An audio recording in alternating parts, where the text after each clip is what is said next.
Welcome back, everyone. We're going to start chapter 5. So, in the last chapter we just read, we finally got to meet Uncle Travis, who goes by the name Wolf. Um, Grace and Marty make it to his house, which is like in the middle of nowhere in the wilderness on this island. And Bertha drives this big Humvee to get there. And it seems to be just like really hidden on this island. We don't learn too much about Uncle Travis, but something strange does happen when he's talking to the kids. He seems to see something and react strangely to it and then rushes out of the room. And then also, if you'll remember, meanwhile, there's some sort of kayaker that they spot and they go to get the kayaker. And I have a feeling the kayaker is probably maybe one of the villains trying to figure out or get something from them on the Kryptos island. So we'll see what happens next. This chapter is called The Gizmo. Marty was tired, but far too excited to rest. His bedroom was much bigger than the one he had shared with Luther at the boarding school. It had a king-size bed, a television, and a private bathroom. No more running down the hallway trying to avoid painful towel snaps from the older boys. He wasn't happy about the circumstances that had brought him to Kryptos, but he was pleased with the island, the squid, the bedroom, and the house, even though it was a little spooky. In the corner of the bedroom was a desk. On top of it was something about the size and shape of his Game Boy, which he had lost to Luther in a bet. Marty, the computer's yours. We call it Gizmo. Enjoy, Wolf. It was the smallest computer Marty had ever seen. He carried it over to the bed, flipped open the cover, and pressed a button beneath the little screen. The computer booted up and 8 icons appeared: GPS, teleconference, email, keyboard, locate, chat, video, and cyber vault. Ooh, cyber vault. Marty found a stylus attached to the underside of the cover.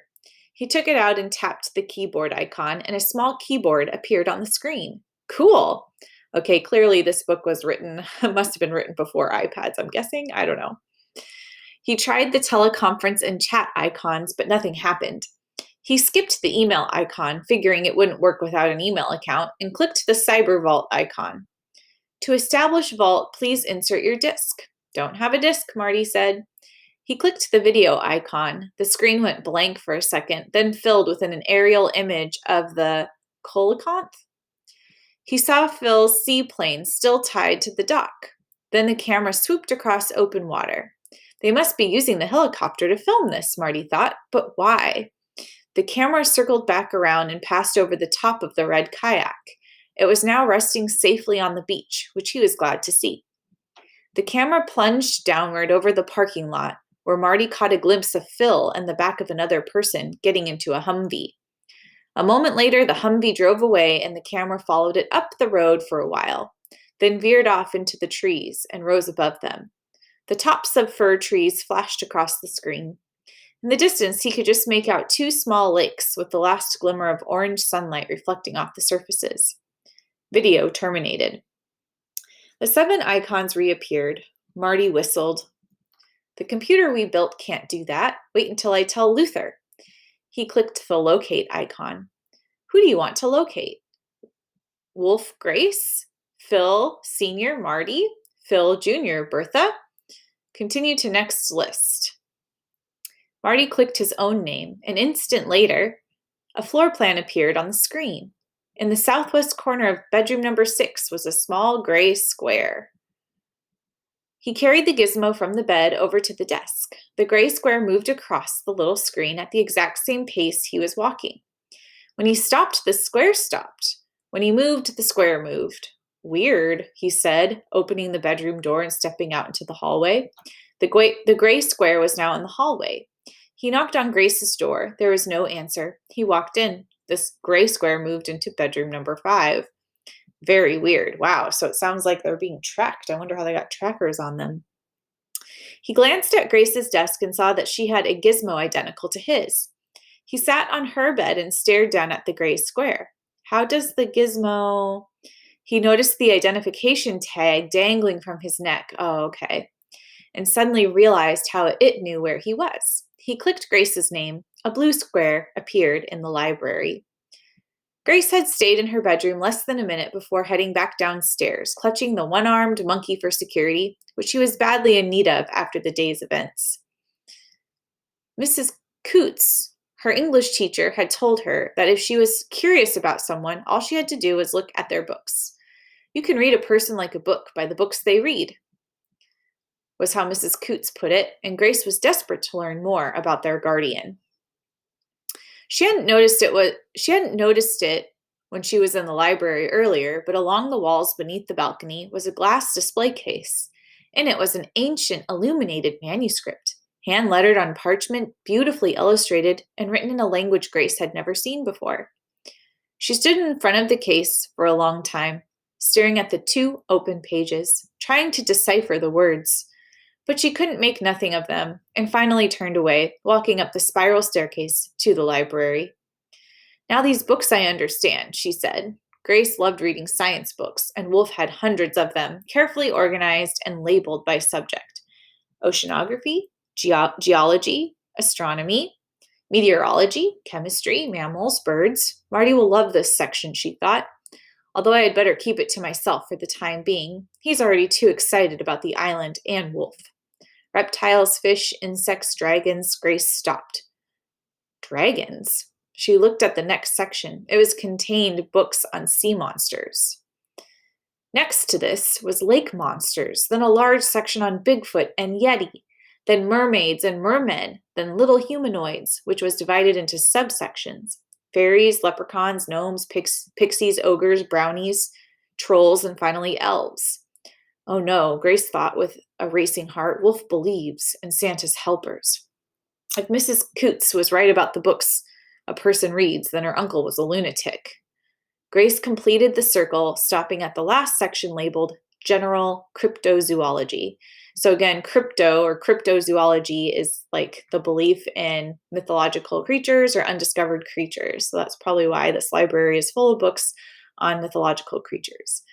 She looked back at the shelves she had passed. Clearly, 3/4 of the books were about monstrous impossibilities. Why had their parents made Wolf their guardian? They couldn't have possibly known about all this. She pulled out a book called The Hidden Ones, a compendium of cryptids, and started to read. Introduction. Cryptozoology is the study of animals that are believed to exist, but cannot be proven to exist scientifically. Cryptids are the rarest animals on Earth, hidden by their isolation and low numbers. Perhaps the best-known examples are the Yeti, abominable snowman in Asia, or the Sasquatch Bigfoot in North America. But there are hundreds, if not thousands, of other cryptids of no lesser importance scattered around the globe, waiting for scientific verification.